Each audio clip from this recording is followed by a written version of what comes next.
Majukumu ya mwanaume katika kutimiza kusudi la familia. Madarasa tuliyopita tukasema hivi, mwanaume ni kichwa cha familia. Mwanaume umwakilisha Mungu duniani. Nafasi ya Mungu duniani ndio nafasi ya mwanaume duniani ndio nafasi ya Mungu mbinguni. So mahali popote ambapo mwanamume anaonekana anamwakilisha Mungu. Tukasoma kitabu cha Efeso. Anasema hivi, kama vile Kristo alivyo kichwa cha kanisa, ndivyo mwanaume ni kichwa cha mkewe. Tukasema hivi, mwanaume anafananishwa, uongozi wa mwanaume unafananishwa na uongozi wa Mungu. So sehemu yoyote mwanaume anapoonekana, anaonekana anamwakilisha Mungu.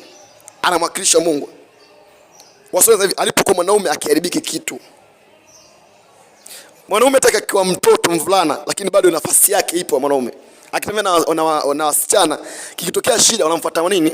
Mvulana kiume. Kwa nini? Ya neema Mungu aliyoweka kwa mwanaume. Bwana Yesu asifiwe sana. Bwana Yesu apewe sifa. Kwa hiyo leo tunataka tuangalie majukumu ya huyu mwanaume ambaye ni kichwa, ni mwakilishi wa Mungu duniani. Majukumu yake juu ya familia yake katika kutimiza kusudi la Mungu juu ya familia. Kuna vitu viwili hapa. Kuna mwanaume, alafu kuna majukumu ya majukumu, alafu kuna familia. Kuna hiki kichwa kuna vitu viwili.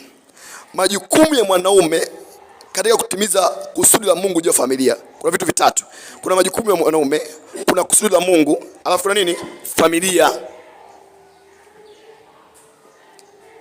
Majukumu ya mwanaume katika kutimiza kusudi la Mungu juu ya familia. Vitu vingapi jamani? Vitatu. Kuna majukumu ya mwanaume, kuna kusudi la Mungu juu ya familia. Jumapili iliyopita kwa sababu familia ni taasisi ambayo mwanzilishi wake ni Mungu mwenyewe. Yaani Mungu ndio mwanzilishi, founder wa familia.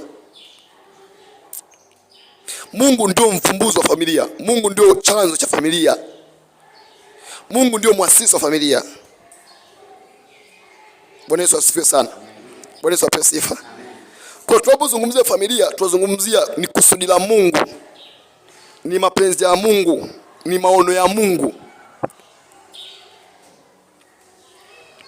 Kwa nataka kwa mwendelezo nataka tuangalie vitu hivi vyote vitatu kwa pamoja.